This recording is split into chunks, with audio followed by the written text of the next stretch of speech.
Hi, this is Libdem Reg here. I'm glad to be back, and as you can see, I'm wearing the team colours because it's all about the team. Anyway, tell you once more about my wonderful life as a counsellor. It's a mountain of paperwork. I've never seen so much paperwork in my life. And emails. It's a tsunami of emails every morning. You can just see them in the distance coming towards you. This towering mountain of emails, most of which are about road closures. Doesn't affect me, but a lot of them do. And I have to try and read them, take account of them, and work out what I'm going to do with them, which can be quite a lot. And of course, there are the committee meetings, which come in three parts. There is the pre-brief, where I turn up, and we have a meeting about the meeting that we're going to meet about. Dead easy. Then, when we get to the meeting, we have the agenda. Don't know who works that out. Somebody will tell me soon, I'm sure. And that's what we're going to talk about. And we have the part one. The part one meeting is where we let the public come in and we record everything for the cases of democracy or the purposes of democracy. So we sit there with our little microphones and speakers and we debate whatever it is we have to debate. And then we get to the serious stuff. Part two. Part two is brilliant. Everybody else has to leave. We turn all the recording equipment off and we talk about serious stuff, like who's making a brew. And that's really it. And that's what a counsellor does all the time. We go to meetings, we debate whatever's on the agenda, we try and make life better for our constituents. They would be you, the people who voted for us, to try and do the best for you. And that's where the real fun starts. Honestly, it can look quite boring unless you get some serious stuff, which it can do. I'm on a licensing committee, so I have to look into the licenses we give to different establishments. Sometimes it can be a bit of a conflict if they have loud music or if the people are being rowdy, and then we have to look into that. But that's basically how it works. There's lots of training I have to go to. In fact, because I'm also on a financial committee, I have to do lots of financial training.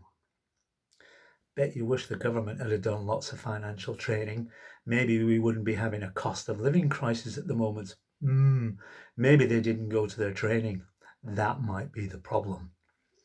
And on that note, these videos will now change because the council stuff, very extremely important as it is great, but I have another agenda.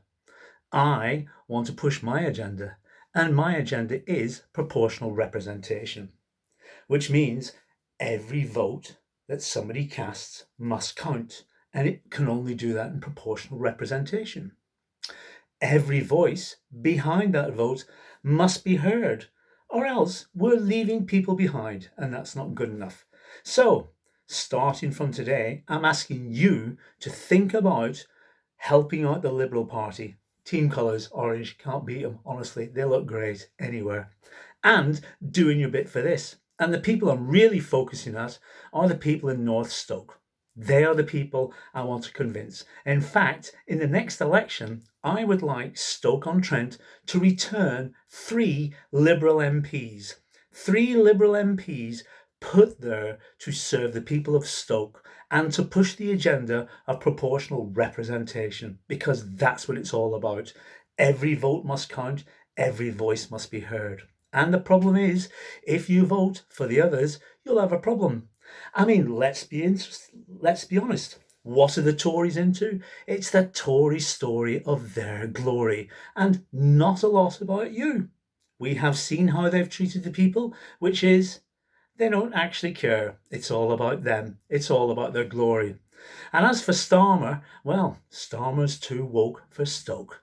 Vote Labour and you will soon go broke. On top of the fact you're actually destitute at the moment, or you might be feeling that way because your mortgage rates are going through the roof, your fuel bills are following them through the roof, and your food bills have already gone through the roof.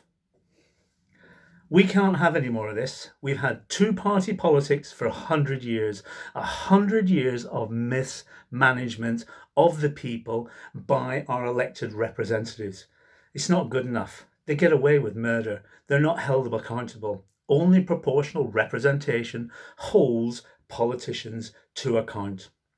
On that note, I will say thank you very much. This is Libdem Reg signing off. You'll get more of these now where I comment on the ineptitude of our political leaders from both sides, because let's be honest, they're as bad as each other. So for now, ta-ta, and Libdem Reg signing off. See you again.